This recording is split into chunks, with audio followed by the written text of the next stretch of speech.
¿Dice Maga? Ok, Maga, adelante. Serás la voluntaria. Todos vamos a ayudarle a Maga a hacer la minuta. ¿De qué forma? Le vamos a decir, ah, Maga, esto sonó interesante. Y le vamos a decir lo que vamos a poner. Voy a evitar ser parte de la misma porque quiero que sean con participaciones de ustedes.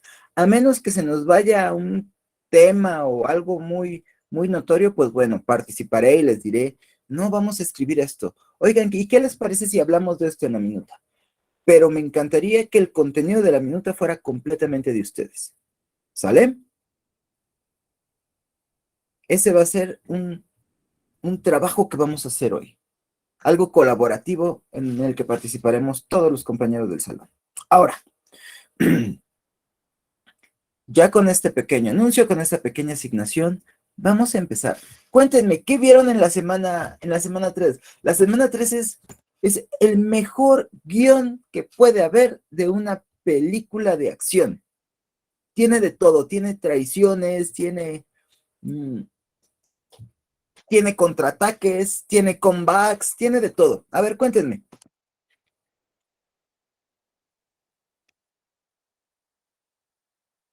¿Quién me dice? Itzia, cuéntame, ¿qué viste de los videos? De los videos, o bueno, lo que más quedó como recalcado es de que siento que ya estaban como haciéndose más independientes, ya sea monetariamente, como país, y también que se estaban haciendo más independientes de la iglesia. Por lo mismo ya empezó ahora sí que la jornada de separar bueno, en el pasado bloque ya lo habíamos visto que se querían separar, pero aquí ya literal ya se separaron y la iglesia ya tomó por un lado solamente como una religión y ahora ya los estudios eran distintos. Por más que la iglesia quería volver con los jesuitas, creo que se llamaban, sí, no creo que sí se llamaban así, Sí, sí. querían volverlos a jalar así que la sociedad, a los niños, pero ya no lo lograron. Y más que nada, lo que más me llamó la atención fueron los nuevos, pedagogos, que ya ellos fueron también parte de que se separara la iglesia y que también se diera diferente ya la enseñanza, aparte de edades, aparte de que tenías que visualizar cómo era el niño para ver cómo le podías enseñar, o sea, como que siento que de ahí ya se abrió ahora sí que todo lo que es la educación, pero todo llevó en base de que se empezaron a independizar, que empezaron a ver nuevas rutas, que empezaron a comerciar, que empezaron a viajar, que empezaron a conocer, ahora sí que el mundo te llena de nuevas ideas, lo ves distinto cuando tienes mundo, ¿no? Se podría decir. Eso fue como que un resumen de todo lo que vi. Me encantó, Itzia. Felicidades. Tocaste puntos muy concretos que vimos en los videos. Muchas felicidades, Itzia. Ahorita vamos Gracias. con Maga y después vamos con Salgado Huerta, Arlet, Araceli. Ay, no se ve. Ahorita veo bien. Pero vamos primero con Maga. Arlet. Ujú. Te escuchamos, Maga. Vale. Bueno, agregando más información a lo que dijo Itzia, de los nuevos pedagogos, los nuevos filósofos, la época de la ilustración, a mí me encantó esa parte porque me identifico mucho con este tipo de personajes como Rousseau, Cominio, y me gustó mucho la metodología que usa Cominio, que él dice que hay que elaborar un manual y hay que, como si fuera un tipo atlas ilustrado. En mi caso, que soy maestra de inglés, es difícil que los niños pequeños comprendan el vocabulario. Entonces, si tú tienes un manual o tienes un atlas ilustrado de cada palabra, va a ser más fácil que los niños entiendan, comprendan la palabra y la relacionen con una imagen y se acuerden de la palabra. Entonces, me gustó mucho cómo lo exponen aquí. Dice, me gustan las metodologías didácticas de Comenio, tales como elaborar un manual de tipo Atlas ilustrado para ayudar a que las palabras fueran accesibles para los alumnos mediante imágenes y objetos. Y algo que me encantó es la elaboración de textos didácticos en la que recomendaba las dramatizaciones. En mi escuela los viernes, es el viernes loco, nos disfrazamos de un tema. A veces nos disfrazamos de personajes. Entonces, esto llama mucho la atención porque los niños dicen, bueno, ¿y ahora de qué viene disfrazada la Miss? ¿De qué demonios viene disfrazada? ¿no? Bueno, pues la misa es Sor Juana Inés, ¿no? Hay maestras de español que disfrazan todas, de sé de dónde consiguen la túnica y el disfraz, van y lo rentan. Y ese día, todo el día, los niños le pueden preguntar las fechas, qué hizo, a qué se dedicaba, qué comía, cuáles fueron sus proyectos, sus planes, sus logros. Y está muy padre. Me identifiqué mucho con este tipo de pedagogía. Muy bien. Antes de pasar con Arlet, tengo una pregunta que me va a estar sonando toda la semana, si no te la hago. ¿Cada viernes se disfrazan de algo distinto? Entonces estamos hablando de aproximadamente 50 disfraces. Qué Escuela impresionante. Chipal, Estado de Yo tardo. México, Los Más Verdes, Claudia Perichart es la directora. Es una escuela especial, los niños no son normales. Tenemos niños con diferentes atipicidades y trastornos. Es un reto. Terminas sin energía. Y como esto sí capta la atención. Ahora, hay niños con Asperger que no les gustan los disfraces. Pero bueno, no todos en esa escuela son Asperger. Y los Asperger tienen sombra. Pero sí, todos los viernes tenemos que tener un disfraz, no sé, una peluca loca, un sombrero con un tema, un personaje, ¿qué más? Una Season of the Week, una temporada un Season of the Year, perdón, una temporada del año, etcétera, etcétera. Y un famoso, un sinfín. Todos con peluche, ahora todos vamos de pijama. No siempre son personajes. Ok, qué padre. Me encantó esa idea. Y sí, realmente llama la atención de los alumnos. Es innovador, es creativo. Y pensar que yo tardo un año escogiendo mi disfraz para Halloween. Porque sí, efectivamente, tomo el metro y llego a la escuela disfrazado, de lo que sea, y así doy mi clase. Me regañen o no, den permiso o no, yo ya llegué. ¿Me vas a regresar, director? Regresa. Ok, ahorita vamos a ir con Arlet y de ahí con Yohari, porque creo que Yohari alzó su mano o le está haciendo señas a alguien atrás de la cámara, no sé. Pero vamos con Arlet y después con Yohari. Adelante. Gracias, buenos días. Bueno, aparte de lo que comentaron mis compañeras, pues bueno, vimos lo que es la reforma, la contrarreforma, y por ahí algunos autores sobresalientes, como comentaba Maga. Tenemos, un tantito, por aquí lo anoté. Bueno, la separación ya totalmente de la iglesia, la importancia de la reforma, ya se hace el énfasis en el juego y que se fomente la diversión en los niños, ya no es tan rígida, ya no es tan estricta. Se propone que, bueno, John Locke propone que propone la finalidad de la educación, que es la creación de ciudadanos con una conciencia. Ya hay un interés sobre el ciudadano, ya no es como que por mayoreo acarrear el ganado, sino que ya es crear una conciencia en el ser. También vimos a Rousseau, como comentaba Maga. Vienen el Robinson Crusoe, los viajes de Gulliver, obras características de ese entonces. También Rousseau habla acerca de los beneficios del juego, el trabajo manual y el trabajo físico. Ya viene la conjunción, se eliminan los castigos físicos. Y bueno, por ahí también Pestalozzi habla acerca del objetivo de la pedagogía. Él piensa que debía de ser un desarrollo del alma del niño. Ya hay una preocupación por el interior del ser humano, el interior del niño. Los ve Rousseau también como un semillero que deben de empezar a formar para tener ciudadanos mejores, cuando ellos ya crezcan, ¿no? Digamos a grandes rasgos.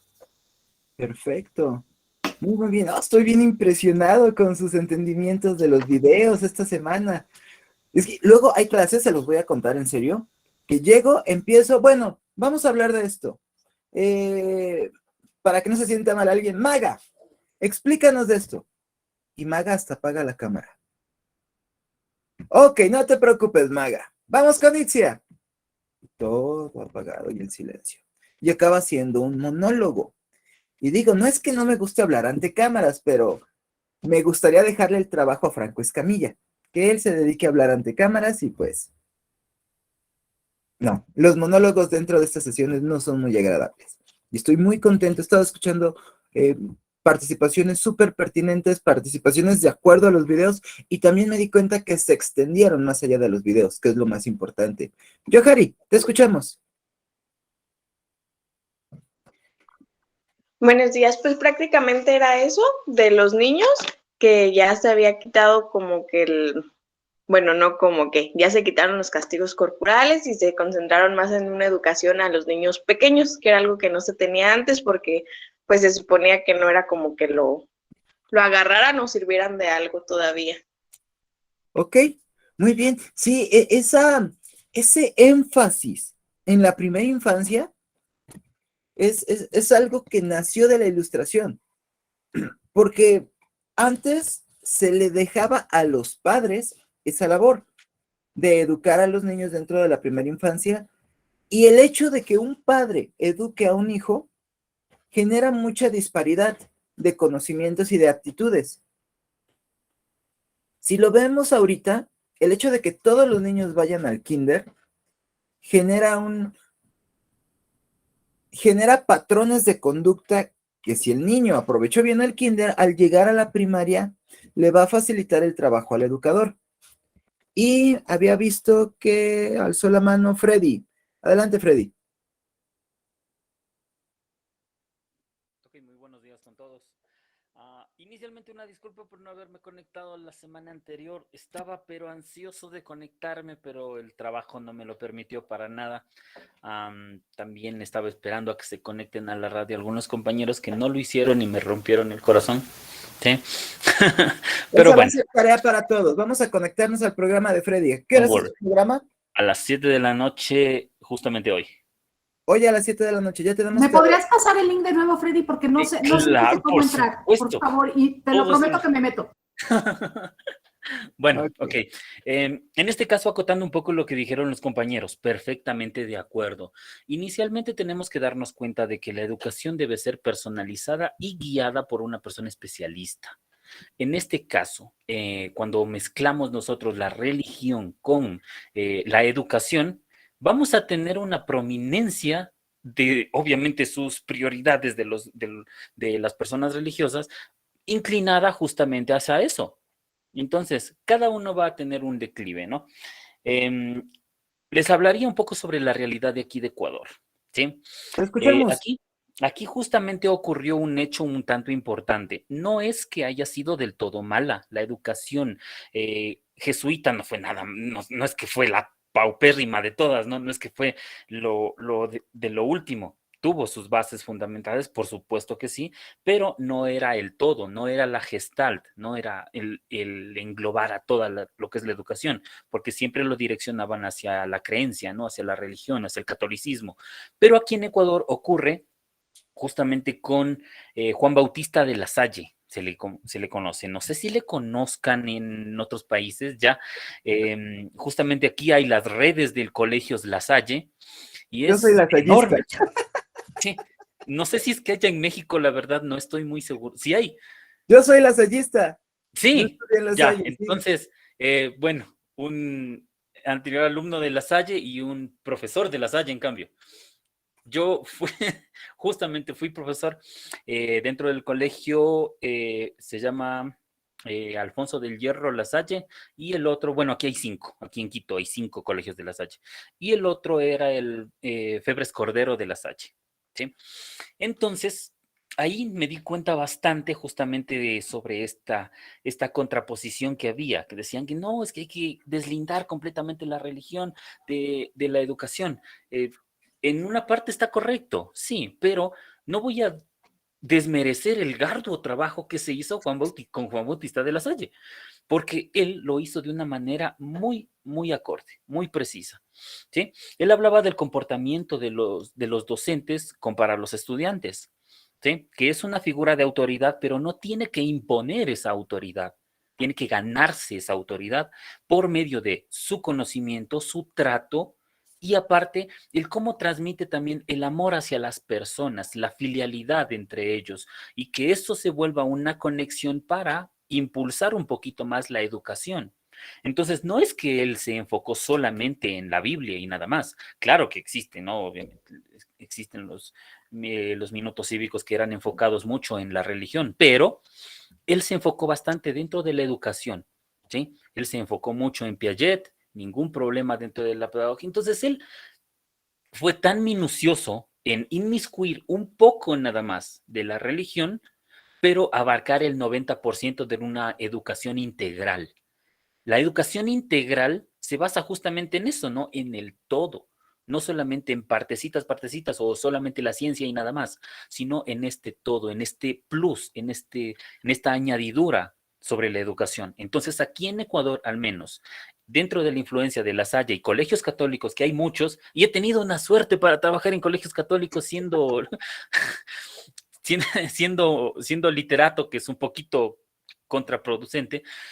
Sí, Contradictorio, he ¿no? tenido una suerte que creo que por ahí mismo me están empujando y dicen, no, tu camino es hacia allá. Entonces, ¿qué estás haciendo? Más o menos, creo que es Al rato vas a ser sacerdote. Ya después vamos a ver el nuncio Freddy una, Arteaga de... una compañera que daba religión en el colegio, bueno, en un colegio que se llama Ecuatoriano Suizo. Este colegio que era netamente católico por las hermanas María Inmaculada, eso, así me acuerdo. Una hermana de ellas me dijo, no, profe, yo a usted lo veo como el nuevo padre de aquí, del colegio. Y bueno, yo, en serio, ¿cómo es que me ven de esa manera? Bueno, pero me mencionaba, como que me están direccionando hacia allá, pero la resistencia literaria es bastante amplia, entonces por ende, como que mm, discrepo un poquito en eso, pero sin desmerecer completamente el ardua labor de lo que han hecho las personas religiosas dentro de la educación. Eso, compañeros. Muy bien. Eso que acabas de mencionar, la manera en la que trabaja San Juan Bautista de La Salle y el movimiento de educación jesuita en general, es el resultado de la reforma, que no tiene nada que ver directamente con la reforma, porque Lutero fue el fundador de la reforma, y con la reforma se intentó llevar la educación hacia otro lado, o se intentó llevar la Iglesia Católica, la creencia católica, hacia otro lado por medio de la educación. Pero la Iglesia Católica tradicional no se iba a quedar con las manos cruzadas.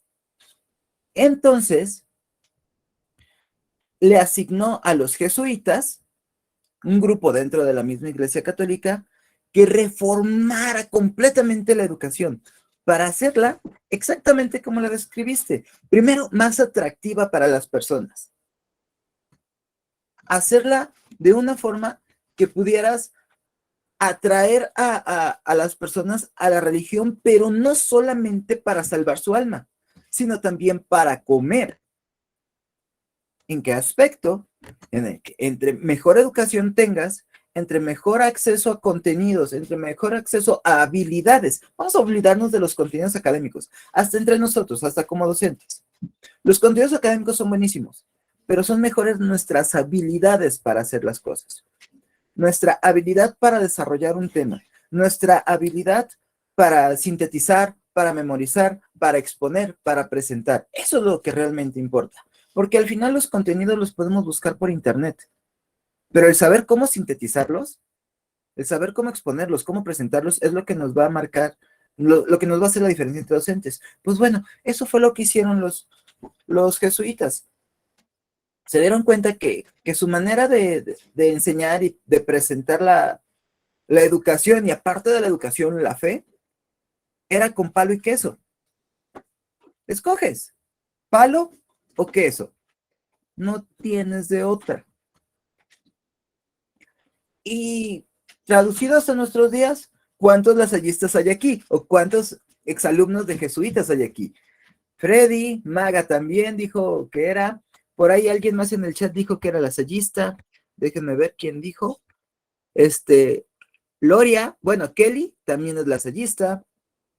Y estoy seguro que por ahí va a haber uno o dos más.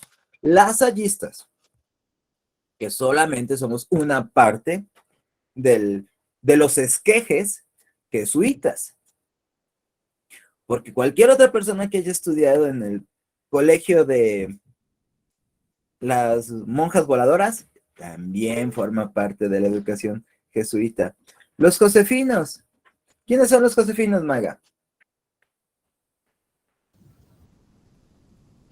Estuve trabajando en una primaria con padres josefinos y todo el tiempo hablaban de un cura que fue el que llevó todo este movimiento, pero no me acuerdo el nombre ahorita en este momento. Fue tan traumático que lo borré de mi cabeza. ¿En serio fue una mala experiencia? Sí, sí. O sea, era una cosa, de verdad, era un tormento. Las misas duraban 2 horas, 3 horas, cada semana había misa, entre semana había misa, era puro rezar. No te dejaban enseñar, no te dejaban actuar. Los niños también ya estaban hartos y es una escuela privada. Es muy famosa.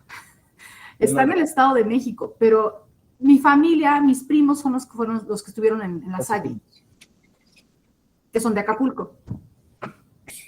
Sí, es que la Salle, te lo juro, para mí fue de las mejores experiencias de la vida. Sí, sí. O sea, tenías que ser competitivo para los deportes, tenías que ser muy competitivo para tus contenidos, tenías que tener aparte, demostrar que eras lasallista, pero no por el Indivisa Manem. Bueno, también el Indivisa Manem era una forma de ver la vida de estilo lasallista. Permanezcamos unidos. ¿Tienes un problema, hermano lasallista? Te voy a ayudar. No estás solo, siempre sentirnos dentro de una comunidad. Y el asunto de salir a la calle orgulloso, sintiéndote lasallista con tu mochila de La Salle o con algo que te representara, que te diera identidad de La Salle, era muy padre. A mí me encantaba ser parte de esa escuela. Y fue un arduo trabajo también para mí como profesor. Ah, Señor Jesucristo, fue increíblemente. Muy, más que todo, la exigencia, ¿no? Porque se debe tener un nivel de preparación bastante arduo también para ingresar a un colegio porque los estándares sí son altos. Entonces, para brindar una educación de calidad, el maestro debe estar preparado. Porque ¿cómo preparo a mis alumnos si yo no lo estoy? Entonces, fue un arduo trabajo también. Creo que fue peor que haber entrado a la universidad porque fue increíblemente difícil, pero luego, solamente con estar ahí, lo exagero, digamos, con estar máximo ahí un mes, una persona tiene un sentido de pertenencia lasallista increíble, que eso ya no se termina, para Sí. nada, y eso se va a quedar perpetuamente. Sí, sí, es parte. Es parte de la intención de la Iglesia Católica de formar el grupo de jesuitas, de asignarle la tarea de la reforma de la educación. O sea, les digo, yo estoy segurísimo que estoy fuera de la Iglesia Católica y excomulgado de cualquier tipo de religión desde hace varios años, pero aún así sigo teniendo un amplio respeto por esa institución, sigo sintiéndome parte de ese grupo,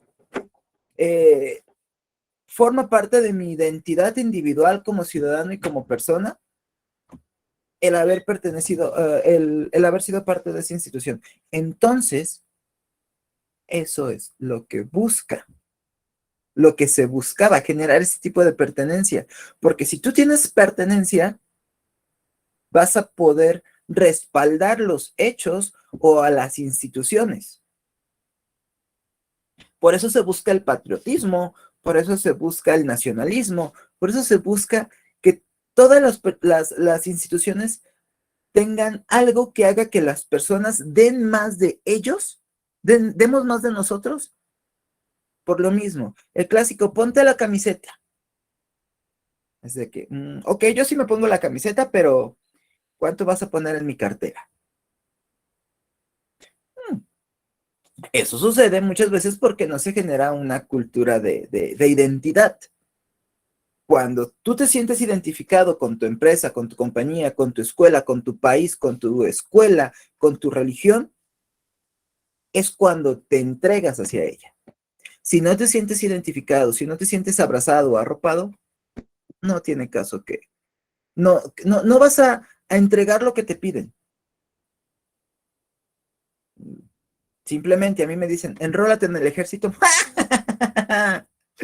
¿Cómo le explico al mundo, a la Guardia Nacional, a la policía o algo así? Pues no, porque no, digamos que no se logró generar ese sentido de patriotismo lo suficientemente fuerte y amplio para que yo me enrole voluntariamente al ejército. A ver, Arlet nos dice que trabajó en un colegio legionario y por las mañanas era la oración matutina y a las 12 en punto el Ángelus. En La Salle no, en La Salle nada más teníamos un día a la semana, decíamos 2, 3 oraciones empezando la sesión y ya. Literalmente en el colegio fue ponerse la camiseta porque teníamos esta camiseta. ¡Ay, qué bonito! Yo necesito una. Entonces todavía la tengo. Siempre la voy a tener. Entonces, enfocarnos justamente en eso, ¿no? En que fue una bella y gratificante experiencia y que por ende no podemos desmerecer el arduo trabajo que han hecho. Las No, personas no, o sea, lo mejor que le pudo haber pasado a la educación fue el movimiento reformista, por supuesto tanto que- del lado de Lutero, claro. tanto del lado de la iglesia católica tradicional, porque eso generó una revolución de conciencias, generó una competencia. Cada uno dio su parte. Apenas estaba hablando con una compañera de la escuela acerca de la privatización, de las ventajas de la privatización, y ella estaba muy molesta porque decía, ¿cómo es posible que le hayas quitado al pueblo una empresa? Y le digo, mira, aquí en México sucedió algo muy chistoso con Telmex, con la empresa de telefonía. Telmex, cuando era una paraestatal, cuando era una empresa dependiente del gobierno, era horrible, te cobraba por minuto, te cobraba las largas distancias, era imposible hacer una llamada de larga distancia decente porque te cobraba lo que quería, absolutamente lo que quería. No podías depender de tu teléfono porque había cortes cada cierto tiempo. Si tenías un problema de corte, eran meses que tenías que estar yendo a las oficinas, estar peleando y reclamando y diciendo, oye, no tengo línea, y te llegaba tu recibo puntual.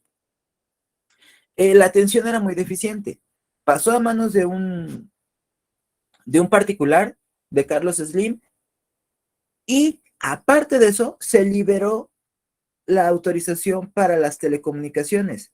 Hay compañías que también ofrecen el servicio de telefonía. Todas las cableras ofrecen también telefonía. ¿Y qué sucedió? En lugar de aumentar los precios bajaron y bajaron mucho. Y si no me lo creen, el simple hecho de que antes te cobraran por minuto y ahora pagues una tarifa plana es una gran diferencia. Porque antes en 3 llamadas ya se te iba lo que estás pagando ahorita en tarifa plana. Además, los tiempos de atención cambiaron muchísimo. Ya te pueden reinstalar tu línea en 3, 4 horas. Y si no te la reactivan, ¿sabes qué pasa? Cancelas Telmex y te vas con Easy. Y si no te gusta Easy, pues cancelas Easy y te vas con Telecable. Entonces, lo mismo pasó con la educación, porque hubo 3 frentes y 3 frentes súper interesados en quedarse con la educación, porque se dieron cuenta que si tú educas al niño, ese niño se convierte en un ciudadano. Y ese ciudadano ya grande, ya formado, va a responder a la persona que lo educó. Y si nos vamos más arriba, esa persona que lo educó depende de una institución. Entonces, ese niño, ese individuo, ese ciudadano, ya va a ser fidelizado para el Estado, para los reformistas o para los jesuitas. Y ese es un soldado más, ese es un aliado más, esos son impuestos, esos son dádivas, esas son... ¿qué se da los domingos en la misa? Ya se me olvidó. ¿Limosnas? Diezmos. Suena mejor diezmos, porque las limosnas suena muy feito. Entonces, todo eso representa la educación. Todo eso. Dice Maga, el padre Vilesca de San José y la congregación de hermanos José. Padre Vilaseca. Vilaseca. Es el nombre del movimiento del sacerdote que llevó a este movimiento de misioneros de San José y la congregación de hermanas Josefinas. y estos instituyen estos colegios, que son el Instituto Juventud del Estado de México. Fíjate, no los conocía, los voy a investigar un poquito porque me llama la atención. Bueno, entonces, me encantó porque nos aventamos 40 minutos hablando del tema sin ver una sola diapositiva. No, está perfecto, porque significa que vimos el contenido, que lo tenemos y que nos llamó la atención. Ahorita vamos a ver las diapositivas y vamos a darnos cuenta que lo que mencionamos aquí viene y viene en orden. Manuel, ¿me ayudas con la siguiente diapositiva, por favor? La era moderna, ok, la siguiente. Muy bien, gracias. Vamos a detenernos aquí tantito. El comercio marítimo y las nuevas rutas. Nosotros llegamos de golpe, porque yo creo que fue lo que más nos llamó la atención, a la reforma y la contrarreforma. Pero antes de llegar con ellos, vamos a entender por qué se dio la explosión de la educación laica. Recuerdan que en la clase pasada hablamos de que el Estado, hablamos de que la Iglesia había dominado prácticamente toda Europa, la Iglesia Católica. Tenía control sobre la Iglesia Católica. También control sobre toda Europa. También hablamos del cambio de los amos a los señores feudales por una cuestión económica y de guerra. A los amos ya les costaba demasiado trabajo mantener a todos los esclavos. Era demasiado caro, los recursos eran pocos. Ya se estaba, con la llegada del mercantilismo, con la llegada de una economía basada en dinero y en una economía basada en posesiones, se dieron cuenta que era muy necesario la acumulación de recursos, que los recursos eran limitados. Y luego mis amigos bárbaros, mis amigos vikingos, invadieron prácticamente toda la región norte de Europa. Y ¿cómo se llaman estos? ¿Los húngaros? ¿De dónde era Gengis Khan? ¿Quién me recuerda? ¿Son los germanos? No, Gengis Khan no era germano. Era una tribu nómada. A ver, ¿quién la busca? Adelante, Omar. Sí, sí era húngaro, sí, como dijo usted, ¿no? O sea, creo que sí. Tienen otro nombre. ¿Mongol? Vamos. Mongol, exacto. Mongol. Gengis Khan era mongol. Las tribus mongolas tenían una característica, eran nómadas. Entonces, veían un territorio que estaba bonito, que tenía animales, que estaba cultivado, llegaban ellos y arrasaban. Bueno, todo esto, entre los germanos y los mongoles, generaron la necesidad de los pueblos de tener cohesión, de tener líderes, de fortificar los centros poblacionales. Y eso fue generando reinos. Ya que tenemos reinos, ya que tenemos una situación más o menos organizada por países o por reinos o por dominios, la Iglesia seguía manteniendo un control por cuestiones teológicas, por cuestiones de fe. Y eso le daba cierta cohesión a Europa. Bueno, los reinos empezaron a independizarse, empezaron a ganar poder, empezaron a ganar fuerza. Pero al momento de empezar a especializarse y de ganar poder y de ganar fuerza, también dejaron de ser independientes. Y eso es lo que nos pasa ahora como países. Cualquier país del mundo, el que tú quieras, el que tú señales, depende de otros países para solventar todas sus necesidades. Y honestamente muchas de nuestras necesidades actuales son inventadas. A lo que me refiero, ok, todos estamos trabajando con una computadora, pero pues nadie se muere sin una computadora. Nadie se muere sin un celular. La comida que le compramos a nuestros gatos. Tampoco es necesaria comprar esa comida que le compramos a nuestros gatos. Los gatos comen ratones, comen murciélagos. Dice Maga que no es cierto. No.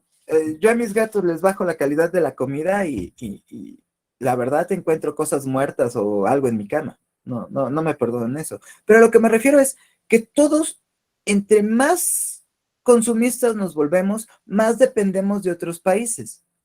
Porque nuestro alimento no es el alimento que viene producido de aquí de México solamente. Dentro de nuestro refrigerador vamos a encontrar comida importada. No me importa que sean chiles, que sean cebollas. Es más, México ni siquiera es el principal productor de frijol del mundo, ni siquiera de maíz. Bueno, entonces eso pasó. Los países necesitaban productos, necesitaban cosas de otros países y también necesitaban vender. Y cada vez era más común comprarle no nada más al país vecino. Necesitaban comprar, necesitaban productos de países muchísimo más lejanos. Y la cuestión fronteriza no era tan clara como ahora. Hagan de cuenta que estamos hablando de fronteras como la de China, como la de Rusia, como la de... ¿Qué otro país es complicado viajar? Inglaterra. O Estados Unidos mismo. Que necesitas permisos para pasar por el territorio, que necesitas llevar visados, que sabes que no te va a ir muy bien si atraviesas esos países. Por ejemplo, para ir a París hay vuelos muy baratos, hay vuelos desde 9,000 pesos, pero que pasan por Estados Unidos, que hacen escala en Estados Unidos. Y no podemos, bueno, por lo menos yo no puedo tomar esos vuelos porque no tengo visa. No tengo visa para Estados Unidos, entonces tengo que pagar mis vuelos de 12,000 pesos si quiero ir a Roma, por ejemplo. Y suena como que voy cada 15 días y la verdad llevo planeando ese viaje desde hace como 10 años, pero eso es lo que sucede. Eso es lo que sucedió también. Esa dificultad que le entregaban los países a los demás países para poder cruzar y atravesar por vía terrestre generó el comercio marítimo, generó las incursiones y las necesidades de crear rutas de comercio nuevas. Y estas rutas de comercio nuevas, estas rutas marítimas, fueron las que derivaron en la creación de universidades estatales. Cuéntenme, ¿por qué el comercio está tan relacionado a la creación de universidades?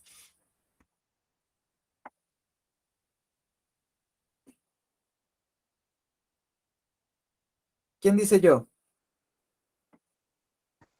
¿Puede repetir la pregunta, profesor? ¿Por qué el comercio, por qué la expansión comercial de los países derivó en la creación y en el boom de las universidades, tanto estatales como eclesiásticas? Adelante, Jesús. Adelante, Cristian. Pues buenos días a todos. Buen día. Pues, en este caso, pues en la actualidad he estado colaborando con algunos padres ahí en un santuario que se llama Cristo Rey, en una ciudad que se llama Silao, en el estado de Guanajuato. He estado platicando un poco de ellos y relacionan el comercio también, pues, con un poco con la actividad eclesiástica. Exactamente no entiendo bien el concepto, pero ellos lo relacionan, pues, ahora sí que para el medio de supervivencia o de adquirir cosas y bienes para también el mantenimiento de la iglesia. Es lo que más o menos les entiendo a ellos cuando me lo han explicado. Sí, claro, ninguna iglesia vive sola, o sea, absolutamente nadie vive del aire. Las iglesias y los centros educativos y absolutamente cualquier cuestión necesita generar y mover el dinero para poder subsistir, para poder pagarle a la gente. Hay muchos voluntarios, pero pues aún siendo voluntario, uno necesita comer. Y por eso se compran bienes, se venden bienes, se mueven, se generan, por ejemplo, La Salle, a pesar de que La Salle era un colegio que cobraba dinero por estudiar, tenían unas kermeses padrísimas en Acapulco. Me encantaban las kermeses de La Salle. Pero aquí la pregunta es, ¿por qué el comercio generó universidades? ¿Qué tiene que ver la compra y venta de productos? ¿Qué tiene que ver el traslado de los bienes por vías marítimas con las escuelas, con la educación? Maga. Bueno, yo me he dado cuenta de algo. A lo mejor no tiene que ver con lo marítimo, no me voy a lo marítimo, ni el traslado de productos, pero siempre que va a haber clases, que se van a iniciar clases, que deja de haber periodo vacacional, toda la actividad de comercio, de dinero se activa. Uh-huh. Es una compradera de cosas, ya sea antes de salir de vacaciones, de diciembre, de Semana Santa, vas al súper y ya están ahí en la entrada del súper todos los productos de la temporada. Se acerca la temporada de Día de Muertos, todo de lo de Catrina. Se acerca la Navidad. Es como una situación donde se genera se mueve mucho dinero. Y está amarrado, viene agarrado de las escuelas, dinero, gasto. Uh-huh. Bueno. Esa sería mi aportación. Ok, pero todavía no le damos. Arlet. Bueno, yo hice algunas anotaciones de los videos y bueno, tengo estas anotaciones. Dice, después de las cruzadas, el comercio con Oriente aumentó. Con eso surgieron poblados que funcionaron como centros comerciales. Uh-huh. Y tras su rápido crecimiento se convirtieron en ciudades. En ese entonces dejó de ser importante el Papa, debido a que el rey fortaleció esos lazos con las ciudades y los burgueses. Uh-huh. Muy bien. En parte es... Vamos a pensar en esto, vamos a tener esta relación. Yo antes adelante, Dulce. Podría ser porque con el comercio necesitaban personas que tuvieran, bueno, la preparación para poder llevar cuentas o analizar las rutas, llevar a cabo todo ese sistema que involucraba el comercio y nuevas rutas, sacar cuentas, administrar el comercio. Exactamente, eso es lo que sucedía. Como se aumentaron las rutas, primero necesitábamos más cartógrafos, más gente que trazara. Necesitábamos gente que supiera cómo preservar los alimentos, gente que supiera cómo procesar las pieles. Se necesitaba reproducir el conocimiento en masa. Ya necesitábamos generar todo eso. Entonces, como ese conocimiento antes se pasaba de persona a persona y todo eso, pues eran muy valiosas esas personas, pero no siempre había esa persona en este país. Y entonces los reyes se dieron cuenta que era necesario tener personas capaces y capacitadas en todos los reinos. Y de ahí nacieron las universidades del Estado. Universidades que satisfacían las necesidades del mismo Estado. Uy, y de las enciclopedias, claro que vamos a hablar, pero esas son como la penúltima diapositiva, me parece. Pero es un tema que me encanta. Entonces, ya establecimos por qué era necesario tener universidades, porque se necesitaba tener mayor cantidad de conocimiento, porque las necesidades del país en cuestión de comercio iban creciendo. Imagínense, yo soy de Acapulco. En Acapulco, una de las escuelas que tiene mayor demanda es la de medicina. Y después de la de medicina, la de turismo. ¿Por qué la de turismo? Pues porque el principal fuente de ingreso en Acapulco es el turismo. Entonces necesitamos tener personas completamente capacitadas para atender los hoteles, para atender las agencias de viajes. Y pues, ¿de dónde se iban a sacar? ¿De dónde se iban a asegurar que se tuvieran esas personas capacitadas? Pues con la creación de una universidad. Bueno, seguimos con la siguiente presentación, por favor, Manuel. Bueno, ya que se dio esto, ya que se dio este auge de la universidad laica, vamos a hablar de la reforma, de la que ya estuvimos hablando. ¿Qué sucedió con la reforma? ¿Por qué se dio la reforma?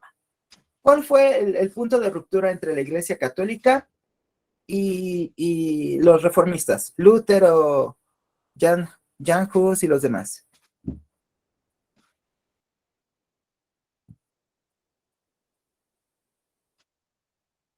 De hecho, aquí yo tengo una duda, profesor, Dime. porque en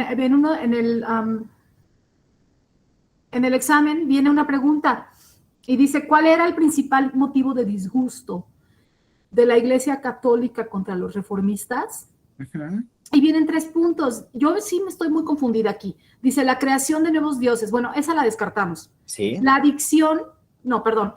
La adición, yo he de ser una adicta. La adición de nuevos libros, pero al café. La adición de nuevos libros a la Biblia o la interpretación personal de la Biblia. Aquí estoy yo entre dos respuestas. No sé cuál. Y viene al caso con lo que estás diciendo, profesor. La interpretación. Es que ese fue el problema de los reformistas con la Iglesia Católica. Los reformistas, bueno, la Iglesia Católica, la Iglesia tradicional, te hacía, te obligaba a leer la Biblia y no a interpretarla, a memorizarla, ¿Sí? a realizar las cosas tal y como lo decía la Biblia. Por ejemplo, la ley del talión, ojo por ojo, diente por diente. Lo más que podías realizar de la interpretación era, ok, no me pegó en un ojo, pero me dio una cachetada. Entonces, lo que le corresponde, de acuerdo a la iglesia, es que yo le dé una cachetada. Sin contextualizar, sin poner nada en balanza. O sea, era simplemente tomar lo que te decía la Biblia y aplicarlo como va. Pero pues, el problema es que hacer eso implica fratricidios, implica pues mucha sangre y mucha violencia y muchas cosas que no queremos que pasen. Y los reformistas decían, no podemos tomar un texto que es un Frankenstein y aplicarlo completamente como está, sin contextualizarlo a la situación en la que se vive. Adelante, Bélgica. Desactivé la cámara, profesor, porque estaba muy lenta mi conexión. No te preocupes. Ok. Hay que comprender que la Reforma Luterana fue un movimiento religioso en contra del poder de la Iglesia Católica y sobre todo del Papa, ¿no? Entonces, la Iglesia Católica realmente condenaba esta acumulación de capitales, o como se llamaban en ese entonces, lucro, pero en la misma lo hacía justamente en altas sumas de dinero y poseyendo, o sea, tomando como sí tierras también, ¿no? Esa fue una de las causas. Después, las indulgencias, fundamentalmente se criticó la venta de estas, y cuando la iglesia daba el perdón divino a cualquier persona que la pagara, se le daba el perdón por sus pecados, ¿no? La crisis institucional también fue importante y moral por las que pasaba la Iglesia Católica, eso es una de las partes importantes. Debido a la corrupción, ¿no? Como siempre. Parece que el poder y la corrupción van siempre de la mano. Claro, también, eso no cabe duda. Cualquier institución es corruptible. Mientras esté guiada por humanos, es corruptible. Aquí vamos a quitar lo de Latinoamérica y no. Cualquier institución que esté guiada por humanos es corruptible. Todos tenemos... perdón, adelante, Bélgica. No, disculpe, profesor. Y también Bueno. esto de que la Iglesia Católica poseía mucho poder en aquel tiempo, y sobre todo poder político, ¿no?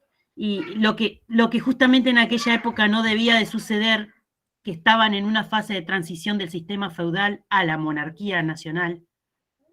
Y esto también generó un poco de descontento de la nobleza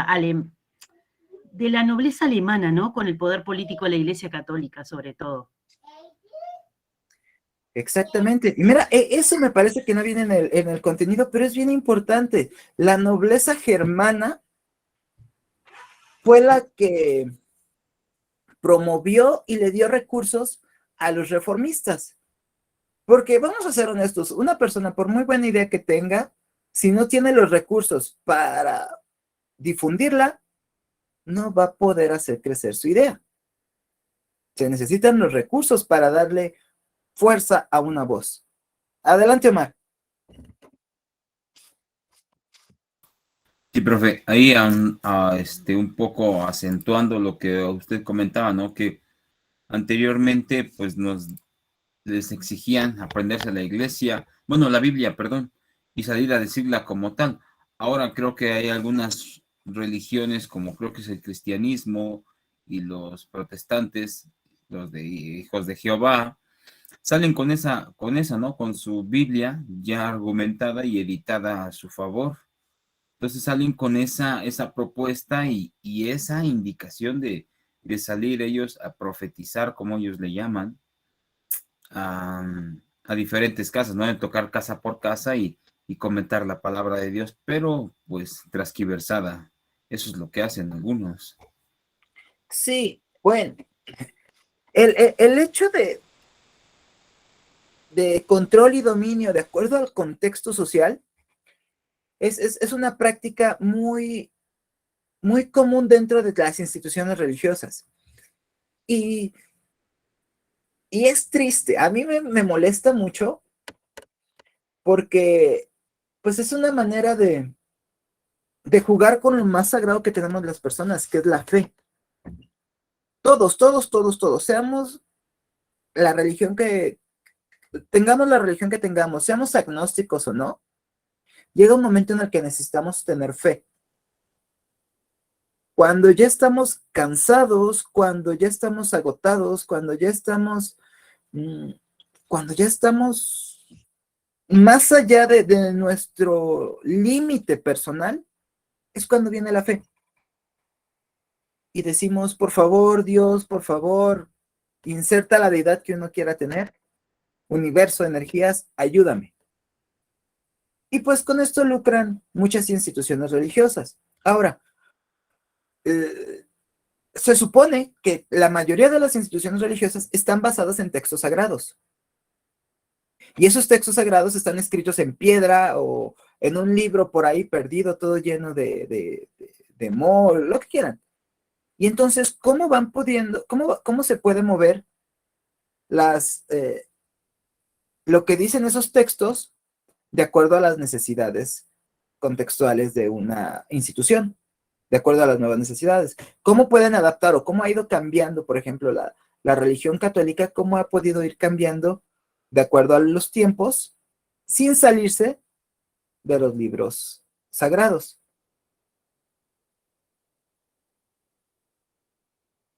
Adelante, Maga, y después Luna. Por medio de la interpretación del idioma de los diferentes países.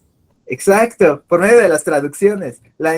Cada traducción, cada interpretación está firmada por cierta persona. Bueno, esa persona no es que la haya traducido, es que fue el momento en el que el Papa o en el que la congregación aceptó esa traducción y la dio por buena. Adelante, Diana.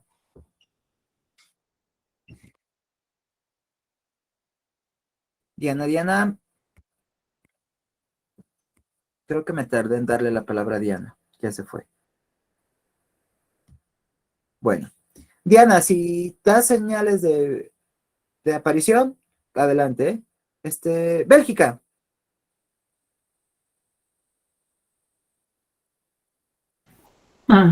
Ahora estaba acordándome, profesor, ahora que murió la reina, ¿no? La reina Isabel.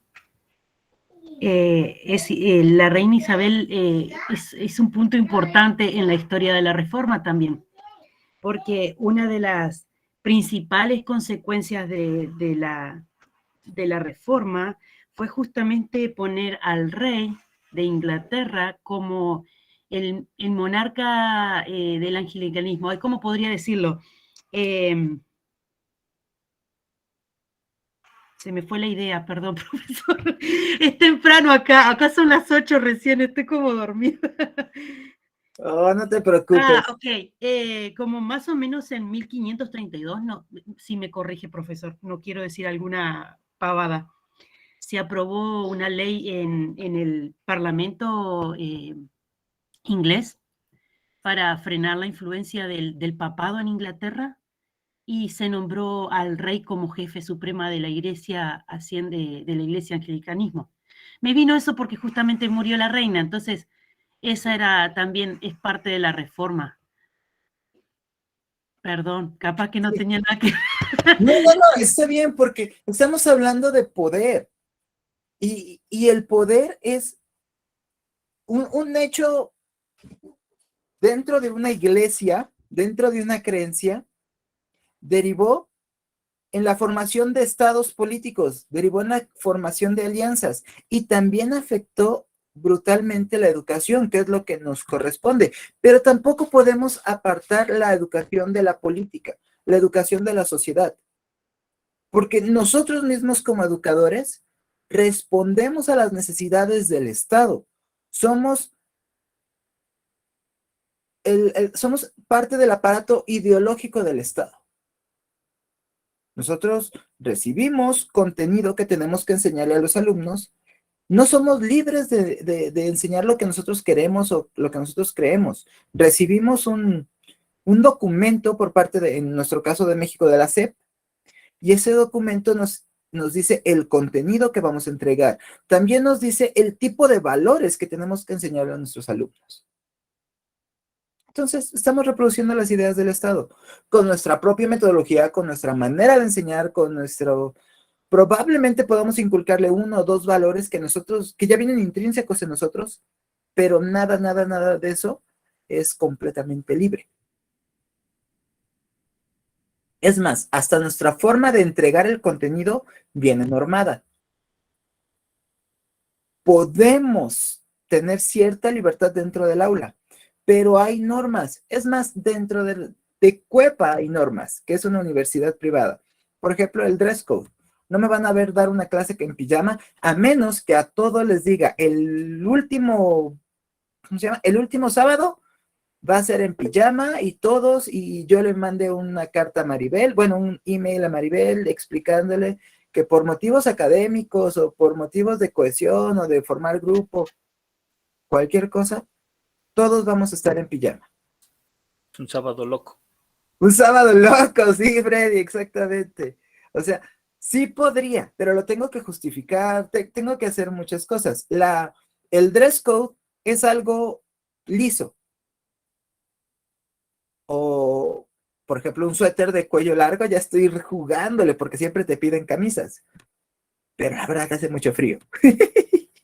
Y pues así de, por favor, tengo mucho frío. Dale, ponte tu suéter costeño.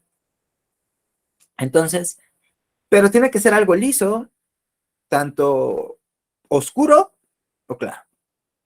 Y también sufro porque tengo muchas camisetas de cuadros y me gustan. Entonces, ahí ando esculcando entre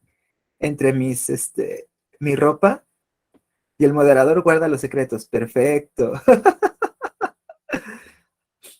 Ya no sé qué le va a decir Manuela a Maribel o a Carlos. Bueno, nos salimos un poquito del tema. Pero entonces, la reforma se debió a la necesidad de restarle control a la iglesia. Y hablando de la educación, hablando de los libros, pasó esto. Los reformistas decían, no es posible que nosotros apliquemos la Biblia como está. Se tiene que interpretar, se tiene que hacer un estudio heurístico, hermenéutico de los contenidos de los textos sagrados para poder realmente entenderlos, para poder aprovechar el conocimiento, las enseñanzas de estos libros. Porque existe conocimiento, existe contenido, existen mensajes, solamente los tenemos que interpretar, que extrapolar. No estamos hablando de un homicidio tal como tal. No hablemos de que está bien matar al hermano. No, estamos hablando de que se tiene que corregir a la familia. Ese tipo de cuestiones son los que tenemos que entender. Eso es lo que decían los reformistas con respecto a la interpretación de los textos. Ya platicamos mucho de de la cuestión de poder, control y dominio que nos explicó Bélgica. ¿Podemos pasar a la siguiente, Manuel? Mientras Manuel le cambia, vamos a leer. Sí, sí, hay normas, hay muchísimas normas. Y nos tenemos que apegar a ellas, si no, nos vienen nuestras actas, vienen los despidos, y pues no se me antoja mucho ser despedido en ningún lado. Ahora, entonces, ya con el movimiento reformista que tomó auge, que tomó fuerza, la iglesia no se iba a quedar muy contenta diciendo, ah, pues bueno, quítame el control de las escuelas, quítame el control político, quítame el control de las multitudes. Sí, no hay problema, yo me dejo. La institución más poderosa nunca antes habida y manteniéndose dentro de la humanidad no se iba a quedar con los brazos cruzados. Por lo tanto, se generó el movimiento de la contrarreforma. Y fue el movimiento más fuerte, virulento y poderoso que ha generado una institución en cualquier momento de la historia. Y fue algo muy, muy chistoso, porque la reforma dividió a la iglesia. Tenemos a los protestantes y a los conservadores, entre comillas. A los católicos normales de toda la vida. Pero la reforma generó que dentro de los conservadores también hubiera cambios, hubiera movimientos. Y fue así como que, hijo, entonces, ¿para qué nos peleamos? Hubieras dejado que la iglesia se modernizara, hubieras dejado que hubiera estos cambios y hubiéramos seguido siendo un solo cuerpo muy fuerte. Porque al final la iglesia se reformó. Al final, en lo que correspondía a la educación, se generó el grupo de los jesuitas, el cuerpo de los jesuitas, que reformaron completamente la educación dentro de la Iglesia Católica. Pero vienen las dos partes más divertidas. Viene el índex. ¿Qué fue el índex? Adelante, Itzia. Prohibieron varios libros de texto, más que nada por lo que yo entendí y lo que estaban explicando, los libros se prohibieron porque algunos o hablaban según de brujería o algunos algunas cuestiones decían que literalmente no se tomara en sí todo lo de la iglesia, sino que como que lo ponían a debate. Algunos libros trataban de eso y también por eso los prohibían, ya que no les convenía que ¿cómo se llama? Que la Biblia fuera, o sea, que ellos querían que se tomara literalmente, y cuando la debatían, o algunos libros como que, se puede decir como que, sí, no se puede decir como que la debatían, la negaban, esos como que se prohibían porque no les convenía, ¿no? O sea, fueron como varios libros, pero en realidad los prohibían más que nada porque abrían la mente y no los dejaban, ay, como que se me fue la idea a mí también. Más que nada eran prohibidos por eso, ¿no? Era un conjunto de libros que estaba prohibido por la Iglesia Católica que tocaban cualquier cantidad de temas, cualquiera, no nada más cuestiones religiosas. ¿Quién más había alzado la mano? Vi que había una manita alzada y la bajaron inmediatamente. Yo. Sí, Arlet, ya te vi. Era acerca igual lo que comenta Itzia, era una serie de libros que promovían para ellos lo que era la reforma. Y pues todo eso, como la iglesia estaba en contra de esas reformas, de la interpretación de los textos sagrados, pues quedaron prohibidos porque incitaban a esa revolución, vaya. Y pues no querían eso. Claro, había libros que incitaban, pero también había libros de medicina, había libros de herbolaria. ¿Y saben por qué se prohibieron estos libros? Porque estos libros eran conocimiento que venían de otras culturas, claramente germanas. Por ejemplo, los libros de medicina de culturas germanas que se basaban en la herbolaria y herbolástica, al fuego, porque no eran de autores católicos, no eran de autores cristianos. Entonces, eres hereje, a quemar. Y les recomiendo una caricatura de Netflix que se llama Castlevania. Se los juro, está basado en un videojuego y es de vampiros y lo que quieran, pero explica también el control y dominio de la Iglesia Católica en esta época, que hagan de cuenta que lo estoy contando yo, pero con vampiros y con murciélagos y todo. O sea, está padrísimo y está muy bien explicado. Castlevania. Todavía me quema. Ay, sí. Sí, todavía hay situaciones así. Pero en donde te queman, socialmente hablando, es en la Inquisición. Ahorita ya por lo menos es socialmente y en redes. Antes te quemaban literal. Ponían su hoguerita en el centro del pueblo, en el Zócalo y órale, vámonos. Y me encantaban los métodos de la Inquisición. A mí me gustaría que volvieran. Eran padrísimos porque agarraba un vecino que te caía mal, decía, él es brujo, él es hereje. Y llegaba al tribunal de la Santa Inquisición, te agarraban. ¿Eres brujo? No, no, no, no, yo no soy brujo, yo no soy hereje. Ah, ok, mira, te vamos a hacer una prueba bien fácil. Te vamos a meter en un saco, en un costal, con piedras. Vamos a amarrar bien, bien, bien el saco y el costal con piedras. Y lo vamos a tirar al mar o al río. Si tú sales de ese costal, es que eres brujo, es que eres hereje y te vamos a quemar. Pero si no sales, nos equivocamos y te vamos a dar una cristiana sepultura para resarcir el daño. O, mejor aún, fue cambiando un poquito eso. Si no sales y te ahogas, es que te matamos, triste brujo. Entonces, no hay pierde. Es como decir, ¿saben qué?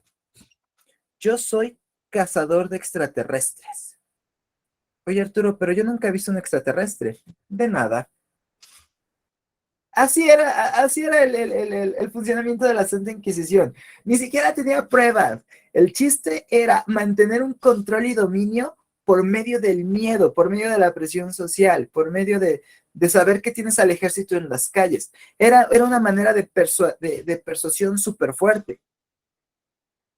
Y se hizo muy común, por ejemplo, la cacería de brujas, pero no era una cacería de brujas como tal.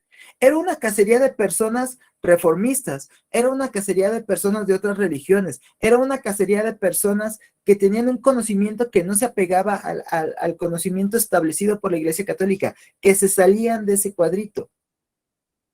Por ahí leí algo bien político que me va a meter en broncas. Sí, al estilo de López Obrador, conste, yo no lo dije.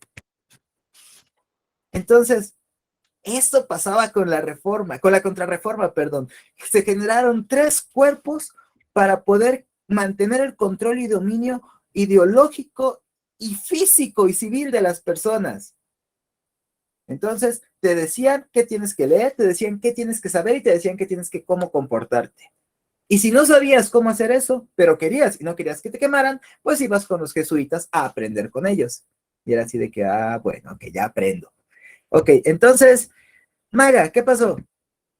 Ya, nada más quiero hacer una comparación de esta época de la Inquisición. Pues apenas hace unos meses sufrió un atentado, un escritor británico,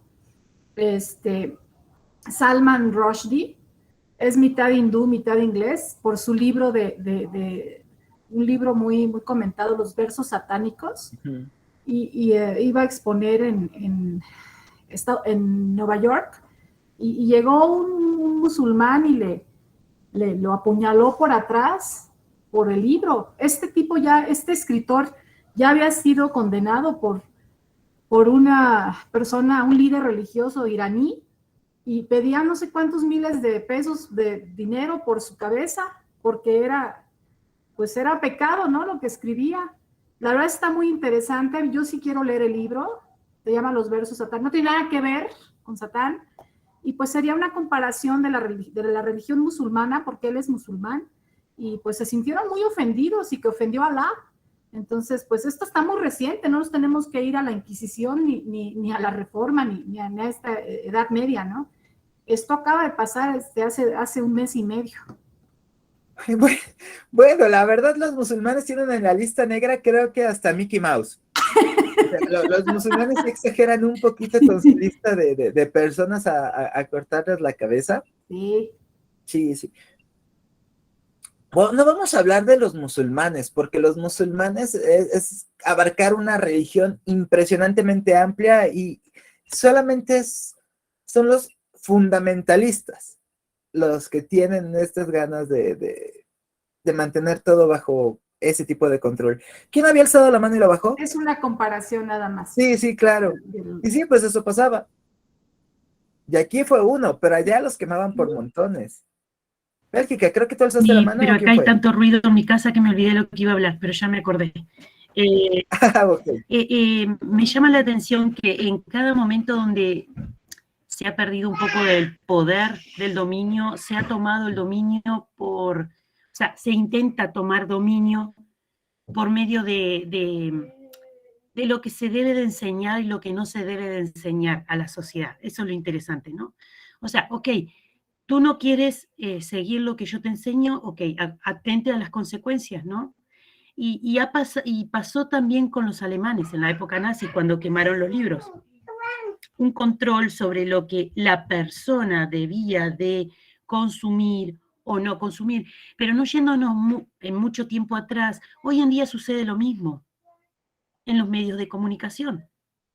También hay un control de lo que queremos, de lo que nosotros tenemos que consumir y no.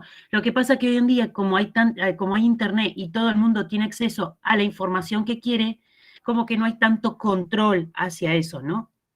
Pero en cada tiempo, en cada época de la historia, se ha tomado el control de nuevo, controlando lo que la persona va a consumir o lo que la persona tiene que aprender. Es interesante ese punto. Sí, mira, hay unos sociólogos, creo que es Bourdieu y Passerot, que hablan acerca del dominio y el control que se ejerce, que el Estado ejerce sobre las personas. Y habla de los medios que utiliza el Estado para poder controlarnos. Y tiene de dos, el aparato ideológico y el aparato represor. Volvemos a lo mismo, palo o queso. El aparato ideológico son los medios de comunicación, es la escuela, es la iglesia y ya. Y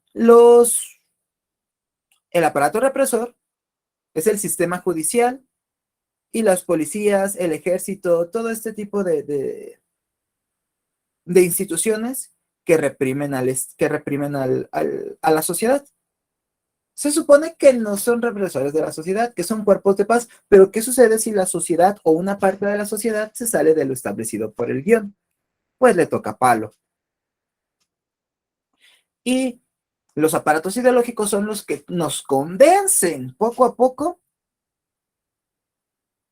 en lo que tenemos que creer y en lo que tenemos que hacer. Y también nos convencen que el aparato represor del Estado está ahí para protegernos. Y también nos convencen que el aparato represor del Estado está ahí para darnos de palazos cuando nos salimos del guión.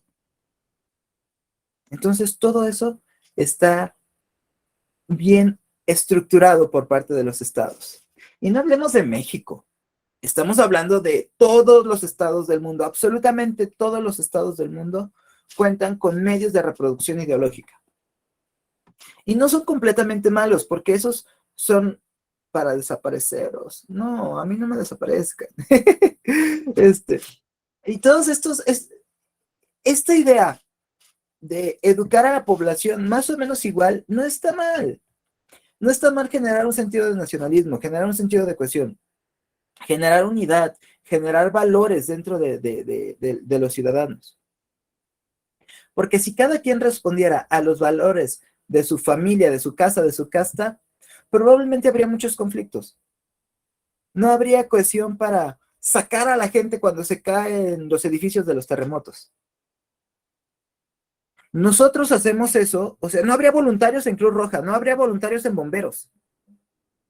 Las personas que hemos sido voluntarios de bomberos, que hemos sido voluntarios de Cruz Roja, que hemos sido voluntarios de este tipo de cosas, lo hacemos porque creemos en el bien común. Y esa creencia en el bien común no se da si no tenemos sentido de cohesión, si una institución no nos formó para eso. Entonces, no todo es malo, no es como, nos están controlando y dominando. Nos están formando para generar ciudadanos. Y esos ciudadanos podemos generar un buen país, podemos generar una buena comunidad, una buena congregación de vecinos. Digo, no todo es malo, no todo es control, no todo es dominio, no todo es tener el yugo en el cuello. Tampoco. Manuel, regálame la siguiente, por favor. Bueno, antes de, aquí dice, un tercer bando se beneficia. ¿Cuál es el tercer bando que se beneficia? Perdón, por poquito y dejo, y eso creo que era pregunta de examen.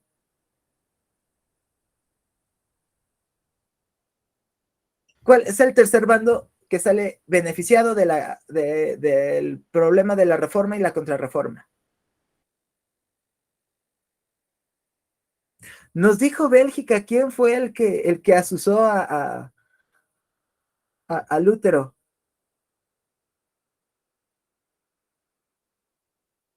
¿No? Los estados, los reyes. Pero eso no venía en la evaluación. En la evaluación, no. Probablemente lo adjunten en la evaluación de la siguiente, la próxima vez que haga esta evaluación. Los estados son los que se benefician de esto, porque la iglesia, al estar peleando contra los reformistas, genera un vacío de poder, genera oh Dios mío, me siento desprotegido por parte de los ciudadanos. Yo no quiero formar parte de esta guerra. Y dice el Estado, no te preocupes, yo te pongo más escuelas, yo te pongo más universidades, yo te protejo. Tú aléjate de esas gentes feas que se están peleando. Vente para acá. Y el Estado toma fuerza, toma mucha fuerza, porque ya puede haber estados, o bueno, empiezan a ser estados independientes del papado, independientes de la religión. Ya nacen estados laicos, en donde se te permite a ti profesar una religión, pero esa religión no va a tener tanta influencia sobre el rey. Es ya, ¿sabes qué? Me alejo, me mantengo neutral en esta situación, pero pues tú, vecino que te estás peleando, te puedo vender esto, ¿te parece? Sí, de hecho, ahorita ya son reinos medievales, los feudos ya los dejamos un poquito atrás, ya habíamos establecido que existen reinos y que estos reinos ya se están conformando en los estados que vamos a conocer o que ya conocemos. Ahora sí, Manuel, regálame la siguiente, por favor.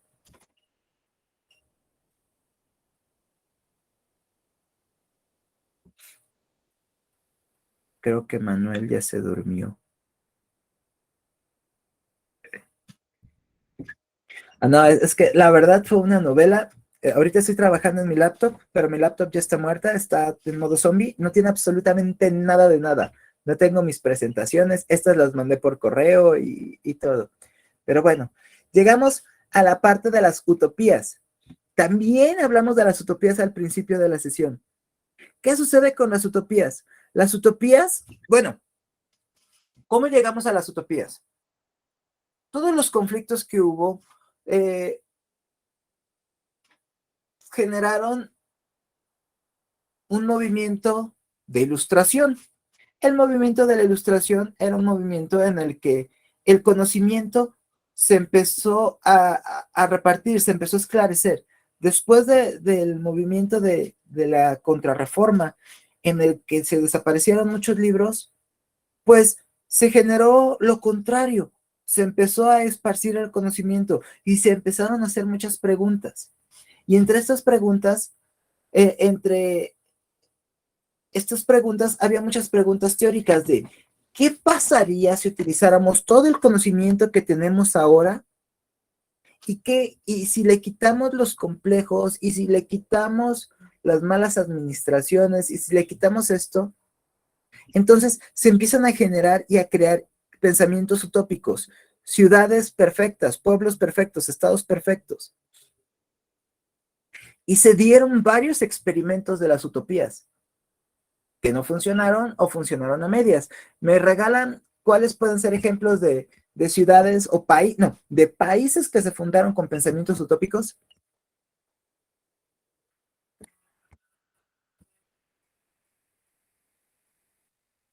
Les voy ¿Los a, países de Occidente podrían ser? ¿cómo cuáles? Estados Unidos. Estados Unidos. Estados Unidos se generó con un pensamiento utópico a diferencia de España. Porque, perdón, a diferencia de México.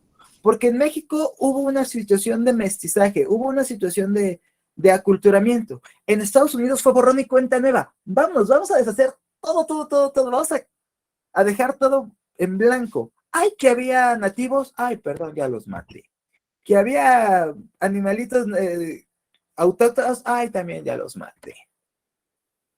Se trajeron absolutamente todo de Europa, todo de las colonias británicas, establecieron nuevas colonias británicas dentro de Estados Unidos, las 13 colonias. Y si se dan cuenta, New Hampshire, New York, todos estos estados o ciudades tienen nombres con New, porque ya existían en Estados Unidos en York, perdón, en Gran Bretaña o en las colonias inglesas, York, Hampshire, y todos estos detalles. Entonces, todo esto se generaron con la intención de un nuevo comienzo, porque todo ya estaba podrido en Gran Bretaña y vamos a generar aquí algo completamente nuevo desde cero, sin corrupción, sin nada. Se les olvidó que eran humanos y la porquería viene implícita en los humanos.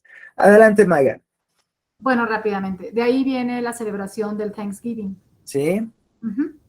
Cuando llegan todos estos pioneros en un buque, no me acuerdo el nombre del buque ahorita.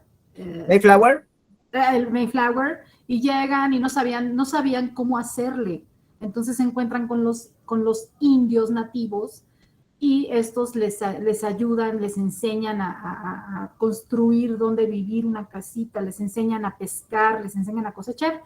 Y entonces es la celebración del Thanksgiving, cuando ellos comparten, las tribus de indígenas comparten con todos estos pioneros que venían de Europa, los ingleses. Y hay de ahí la historia del Thanksgiving famoso cada fin de noviembre. Sí. Pero luego los mataron. La verdad, los británicos, sí. No. Qué mala onda. Pues bueno, ellos tenían esa intención, generar un país utópico. Algo parecido sucedió en Australia. También intentaron generar ahí una utopía. Pero pues como les he comentado, el problema no está en la sociedad, el problema viene implícito en los seres humanos. Y bueno, pasamos a la siguiente, por favor, Manuel, y ya con esta vamos a cerrar. Hablamos de Comenio. Por fortuna hablamos mucho de Comenio al principio de la sesión. ¿Quién me quiere decir otra cosa de Comenio que no hayamos hablado al principio?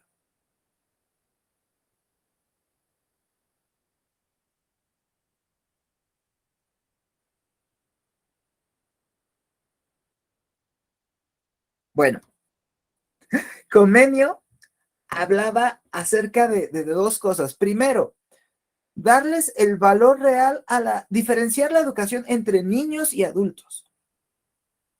Generar una educación activa, en el que la educación activa, el alumno aprendía haciendo, dentro de un entorno controlado. Y lo más importante, generó el control escolar.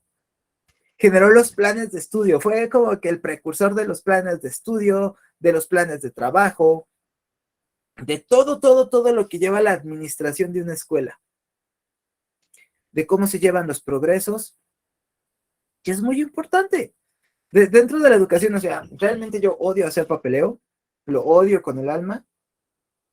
De los reglamentos escolares, claro que sí, pero pues es muy importante para llevar un track del progreso y para heredar ese track a demás compañeros. Si Maga y yo estamos trabajando en la misma escuela, a Maga le entrego mi papeleo y Maga va a saber qué alumnos necesitan hacer qué y cómo trabajar. Entonces, un abrazo para Comenio. Adelante, Bélgica.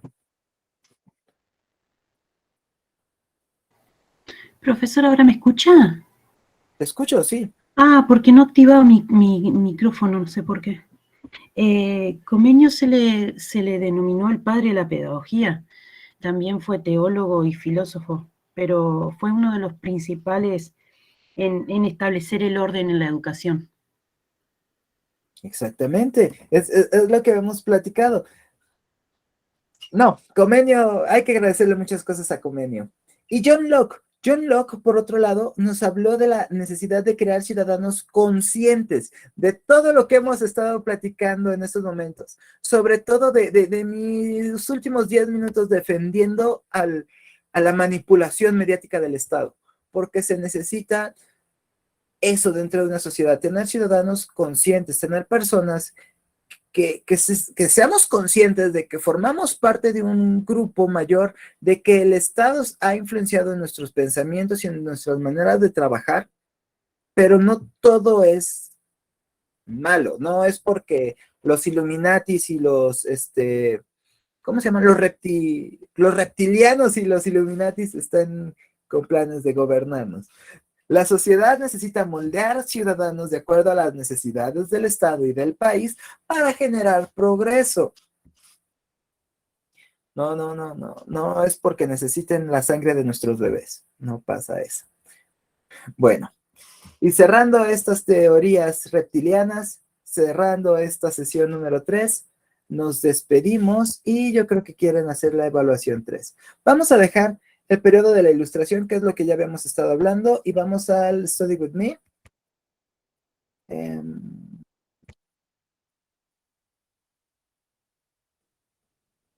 Ok. A ver, déjame intentar compartir pantalla, Manuel.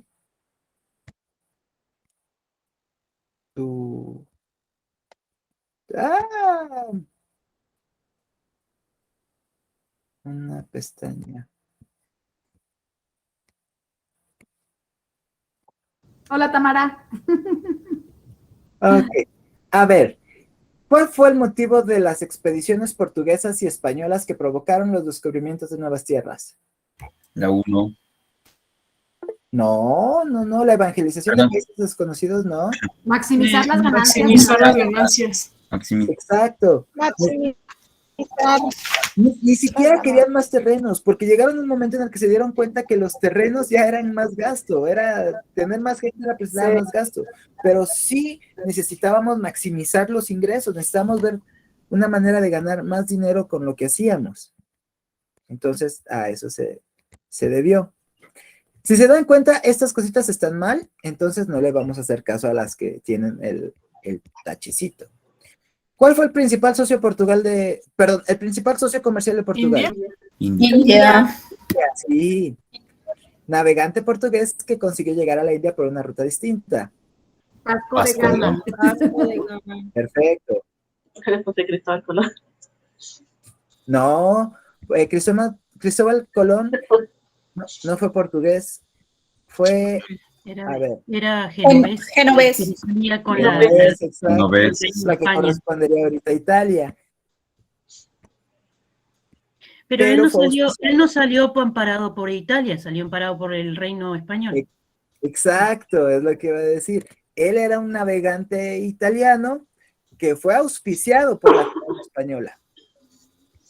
Él estuvo buscando quién mantuviera su expedición. ¿Quién patrocinara su expedición, perdón? ¿Cuál es el principal motivo de disgusto de la Iglesia Católica contra los reformistas? La interpretación de la... Ok, ese me salió mal a mí. La interpretación personal. Exacto. ¿Quién encabezó y puso en el plano internacional el movimiento reformista? Martín Lutero. Martín Lutero. ¿Cuál fue el objetivo académico de los reformistas? La comprensión lectora. Lo más importante, no nada más saberte los textos de memoria, entender lo que estás leyendo. Y las indulgencias se les concedían a los... Ambos. A los que tuvieran dinero. Y de acuerdo a los reformistas, ¿cuál era la mejor opción? Traducir los libros a muchos idiomas. Exactamente. Estaban en contra de enseñar latín para mantener ¿cómo se llama? Para mantener los textos puros. Era mejor traducirlos y acercar y democratizar el conocimiento. Nombre del conjunto de acciones contrarias a la reforma. Contrarreforma. La contrarreforma. Conjunto de medidas tomadas para castigar y perseguir a los infieles, la Inquisición. Y la rama educativa de la Iglesia Católica. Jesuitas. Conjunto de libros prohibidos por la Iglesia Católica. Index. El Index. Bueno, chicos, con esto terminamos la sesión de hoy. Muchísimas gracias por haber compartido estas 3 semanas conmigo. Estuvieron geniales. Los felicito. Me encantó que somos 60 y de los 60, 37 estuvimos conectados hoy, lo que significa que tuvimos más del 60%, casi 70% de asistencia y eso es súper padre. 50 más 1. Freddy nos acaba de compartir su... Oye, Freddy, tengo una pregunta. Yo intenté entrar y me dice que no está permitido. ¿Estás seguro que tu link no es solamente para la región de Ecuador? Totalmente seguro. Sé que es directamente, es mundial, creo. Entonces, Okay. ese es el link de la página. Entonces, en la página están precargados todos los videos, pues los dejamos, obviamente, se quedan ahí, las sesiones en vivo. Y apenas ingresan ahí, a las 7 de la noche ya les sale el en vivo. Ok. Los invito a... ¿Cómo se llama tu programa? Los Caballeros. No es que sea misógino, por si acaso vayan a decir, es un programa misógino porque solo dice Los Caballeros. No, solo es así porque estamos 3 hombres. Solo es así. Uy. Ok. Ay, ¿dónde estás? No, Voy a intentar meterme. no deja acceder, a mí Gracias, me pasó Freddy. lo mismo. Solo si es que pueden, mil gracias, les Gracias. agradezco muchísimo. Si es que pueden nada más, solamente es para compartir un poquito, hablar de algunos temas un tanto controversiales y desestresarnos un poquito. Pregunta más. No es cultural, no van a decir, aquí no aprendo nada. No va a aprender nada, solamente se va a desestresar. No. Te iba a preguntar, ¿hora de qué? ¿Hora de México? ¿Hora de qué? Ay, sí, no sé, porque solamente... ¿En dónde sé. estás? ¿En qué país estás? Quito, Ecuador. Quito, ok. Entonces es 7 p.m. Debe estar exactamente igual porque me conecto exactamente a las 9, igual en el horario de México. Ok, hora. Arciaga, ¿nunca probaste con Twitch? Porque no tengo Facebook. Es que en Twitch ya es pagado, entonces... Ah, ok. Bueno, ok, chicos, entonces los dejo, me tengo que preparar para la siguiente sesión. Un abrazo para todos ustedes, que estén muy bien y nos vemos pronto. Se cuidan mucho. Gracias, profesor. Gracias, profesor. ¿Vale? Que estén muy bien, un abrazo. Gracias. Un abrazo. Profesor, ¿la minuta se la mando? Sí, por favor, para subirla aquí a Classroom. Ok. Sale, muchas gracias, que estén muy bien, Mike.